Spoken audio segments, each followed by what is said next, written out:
नमस्कार दोस्तों, मैं जुगल किशोर मिश्रा आप सभी का अपने चैनल में हार्दिक स्वागत करता हूं। आज हम जन्म कुंडली में बनने वाले एक दोष के बारे में बात करेंगे, जिस दोष का नाम है विष दोष।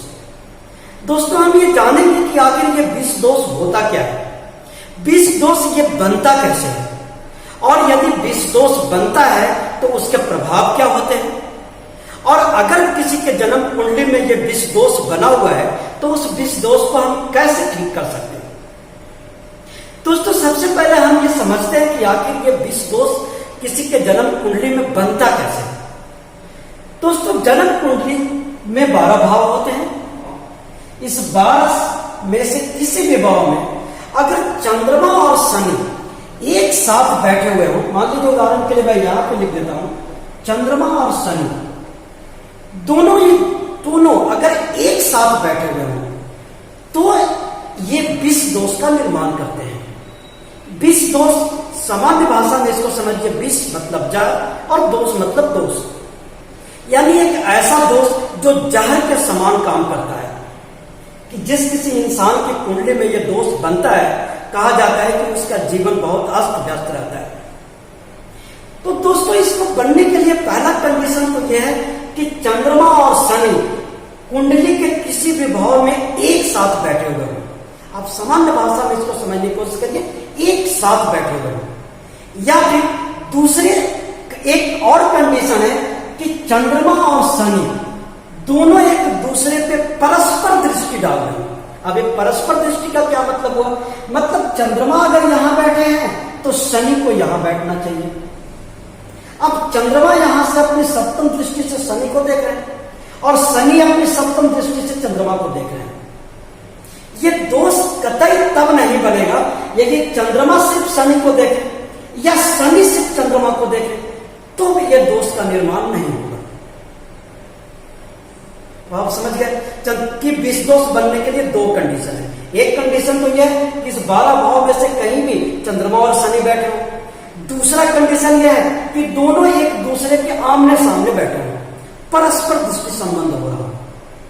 दोस्तों, जब भी किसी इंसान के जिंदगी में विष दोष का निर्माण होता है तो ऐसा माना जाता है कि उस इंसान के जीवन में बहुत सारी कठिनाई आती है, उसका मन बहुत ही बेचैन रहता है, क्योंकि चंद्रमा को मन का कारक कहा गया है। अब दोस्तों, सवाल यह उठता है कि क्या इस विष दोष के कैंसिलेशन के भी कोई नियम है? क्या विष दोष किसी की कुंडली में कैंसिल भी हो जाता है? देखिए, विष दोष कैंसिल होने के 2 प्रमुख नियम है। पहला नियम तो यह है कि जब सबसे पहले यह देखिए कि चंद्रमा और शनि की डिग्री कितनी है। अगर चंद्रमा की डिग्री 1 डिग्री है, 2 डिग्री है, 27 डिग्री है, 28 डिग्री है, तो चंद्रमा में पावर ही नहीं है।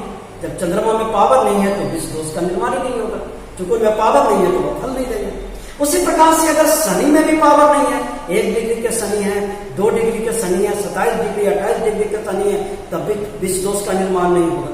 तो पहला कैंसिलेशन का नियम है कि अगर दोनों में से किसी का डिग्री कम हो तो कैंसिलेशन हो जाता है, कैंसिल, तो ये विष दोष कैंसिल हो जाता है। दूसरा कैंसिलेशन का नियम है कि मान लीजिए चंद्रमा और शनि दोनों किसी की कुंडली में कारक ग्रह का मतलब शुभ ग्रह, यानी चंद्रमा भी अच्छे हों और शनि भी अच्छे हों। तो जब दोनों ग्रह अच्छे होंगे और कहीं पर भी बैठेंगे तो विष दोष का निर्माण नहीं होगा, वो उनको अच्छे फल देंगे। तो दोस्तों, ये हुआ कि हम आज आपको बताने की कोशिश किया कि विष दोष बनता कैसे है, विष दोष कैसे कैंसिल होता है। दोस्तों, अब हम जानते हैं कि यदि विष दोष बनता है तो होता क्या है। दोस्तों, विष दोष बनने के बाद उस इंसान के जीवन में बहुत सारी परेशानी आती है। जिस भाव में यह विष दोष बनता है उस भाव को यह बहुत परेशान करता है। अब दोस्तों, समझ गए कि चंद्रमा और शनि के युति से विष दोष का निर्माण होता है या परस्पर दृष्टि संबंध से विष दोष का निर्माण होता है। दोस्तों, अब इसके बाद हम ये जानते हैं कि अगर विष दोष किसी की कुंडली में बना है तो उसके उपाय क्या है। दोस्तों, इसके उपाय 3 तरीके से हो सकते हैं, यानी 3 तरह की स्थिति पैदा हो सकती है। एक स्थिति तो यह पैदा हो सकती है कि किसी की जन्म कुंडली में चंद्रमा अच्छे हों और शनि खराब हो। तब हम क्या उपाय करेंगे? तब हम शनि की शांति कराएंगे, क्योंकि चंद्रमा तो अच्छे हैं, अपने अच्छे उपाय फल देंगे, इसलिए चंद्रमा की शांति ना करके हम शनि की शांति करेंगे। दूसरी स्थिति यह हो सकती है कि किसी जातक की कुंडली में शनि अच्छे हो और चंद्रमा खराब हो, तब हम शनि को कुछ नहीं करेंगे और चंद्रमा की शांति करेंगे, क्योंकि शनि अपने अच्छे फल देंगे और चंद्रमा की हम शांति करा देंगे तो विष दोष समाप्त हो जाएगा। और तीसरी एक ऐसी कंडीशन भी आ सकती है कि जब किसी जातक की कुंडली में चंद्रमा और शनि दोनों खराब है, तब हम चंद्रमा और शनि दोनों की शांति करवाएंगे तो यह विष दोष ठीक हो सकता है। अब दोस्तों, मैं विष दोष को ठीक करने के लिए या विष दोष को समाप्त करने के लिए छोटे से छोटे उपाय आपको बताता हूं। क्योंकि विष दोष के नाम पे ऐसे बहुत सारे केसेस मेरे भी नॉलेज में आते रहते हैं कि बहुत सारे पैसे लिए जाते हैं, पूजा पाठ कराए जाते हैं, बहुत बड़ी बड़ी शांति कराई जाती है। ऐसा कुछ करने की जरूरत नहीं है। आप अपने विष दोष को खुद छोटे छोटे काम करके समाप्त कर सकते हैं। दोस्तों, पहले कंडीशन में हमने जैसा आपको बताया कि मान लीजिए कि चंद्रमा अच्छे हैं और शनि खराब है, तब इस हालत में हम क्या करेंगे? चंद्रमा को हम कुछ नहीं करेंगे, शनि की हम शांति करने के लिए आप शनिवार के दिन शनि मंदिर जाइए। बाकी जो ये 1 रुपए से 10 रुपए तक के सिक्के होते हैं ना, इसमें से आप 1, 2, 4, 5 सिक्के किसी भी गरीब इंसान को प्रत्येक शनिवार को दान कर दिया करिए, शनि आपके ठीक हो जाएंगे।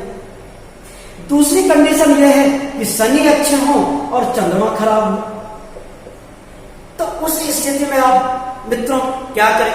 आप पूर्णिमा का व्रत करें, चंद्रदेव को आप जल अर्पित करें। पूर्णिमा के दिन जब भगवान चंद्रदेव आकाश में आपको दिखाई पड़ते हैं संपूर्ण अवस्था में, तो उनको आप जल अर्पित करें, अर्घ दें और उनसे आप प्रार्थना करें कि प्रभु मेरी विष दोष समाप्त कर दीजिए। आप उस दिन व्रत रखें। किसी भी गरीब इंसान को सोमवार के दिन आप कोई भी सफेद वस्तु का दान कर दीजिए। इसके अलावा अपने घर के आसपास में कोई भी शिव मंदिर हो तो वहां जाके आप भगवान शिव का दूध से अभिषेक करिए, आपका ये विष दोष समाप्त हो जाएगा। तीसरी कंडीशन ये हो सकती है दोस्त, तीसरी कंडीशन ये हो सकती है कि दोनों खराब है, तो जैसा मैंने बताया कि आप शनि की भी शांति करा दीजिए और चंद्रमा की भी शांति करा दीजिए, आपके विष दोष समाप्त हो जाएंगे। दोस्तों, मुझे उम्मीद है कि आपको ये वीडियो पसंद आया होगा और आप विष दोष के बारे में आज आपको ठीक से जानकारी मिलेगी, आपको समझने में बहुत सहायता मिलेगी कि विष दोष होता क्या है और इसको कैसे शांत किया जा सकता है। धन्यवाद।